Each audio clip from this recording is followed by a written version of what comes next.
इंसानों की भीड़ भरी दुनियाओं में बसती है कुछ ऐसी खौफनाक हकीकतें जिनका सामना होने पर जिंदगी के मायने बदल जाते हैं।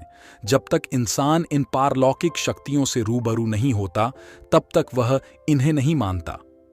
पर जिन लोगों को इस प्रकार के डरावने अनुभव से गुजरना पड़ता है उनकी जिंदगी खौफ से भर जाती है। आइए जानते हैं कुछ ऐसी ही डरावनी और सच्ची कहानियों के बारे में।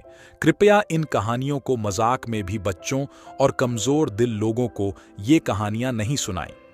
चलिए कहानी शुरू करते हैं। गोंडल शहर में किराए के मकान में स्थायी हुए अनंत पेशे से शिक्षक हैं।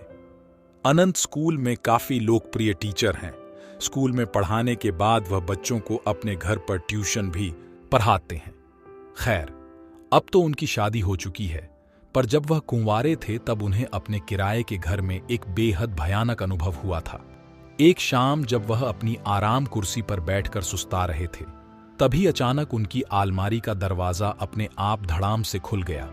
इस आवाज से वह चौंक गए। उन्हें काफी डर महसूस हुआ, क्योंकि उस शाम वहां कोई हवा नहीं चल रही थी और घर पर तो वह अकेले ही रहते थे। वह उठकर अलमारी का दरवाजा फिर से बंद कर कुर्सी की ओर जाने लगे। तभी उन्हें महसूस हुआ कि किसी ने उनका नाम पुकारा और वह आवाज उस अलमारी के अंदर से आ रही थी। इस भयानक घटना से अनंत बुरी तरह डर गए। उन्हें वहीं खड़े खड़े पसीने आने लगे और वह बुरी तरह कांपने लगे।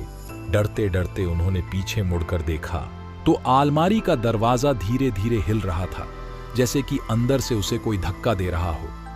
खौफ के मारे कांपते हुए अनंत थोड़ी देर वह अजीब नजारा देखते रहे। तभी अचानक अलमारी से गाढ़ा काला धुआं बाहर आने लगा। यह सब पारलौकिक घटनाएं देखकर अनंत की चीख निकल गई। अनंत दौड़कर घर के बाहर आ गए और सारी बातें अपने पड़ोसियों को बताने लगे। अनंत के पड़ोसी उनके साथ घर में दाखिल हुए और उन सब ने वहां जो भी देखा उसे देखकर सबके होश उड़ गए। कमरे की छत पूरी तरह से काली पड़ चुकी थी। अलमारी के दोनों दरवाजे उखड़े हुए थे और सारा सामान नीचे जमीन पर बिखरा हुआ था। लोग कुछ समझ पाते इससे पहले ही वहां रखी अलमारी धड़ाम से जमीन पर आ गिरी। अनंत के साथ साथ अब सभी लोग इस भुतहा अनुभव से घबरा गए और बाहर की तरफ भागे। कुछ लोगों को भागते भागते एक चीख सुनाई दी, चले जाओ सब।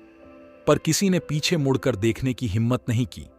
इस खौफनाक अनुभव के कारण अनंत बुरी तरह बीमार पड़ गए और कुछ दिन के लिए अपने गांव पर अपने माता पिता के पास लौट गए। जब वो गोंडल वापस लौटे तो कभी उस घर में वापस नहीं गए और किसी और मोहल्ले में रहने लगे।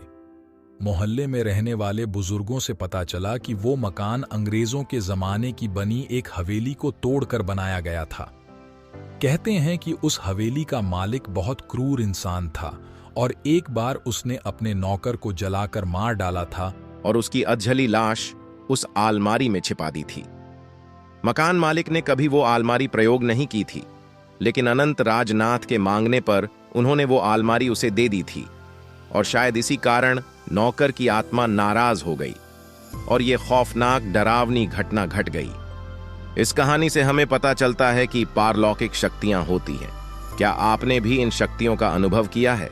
तो हमें कमेंट में जरूर बताएं और चैनल को सब्सक्राइब भी कर लें। धन्यवाद।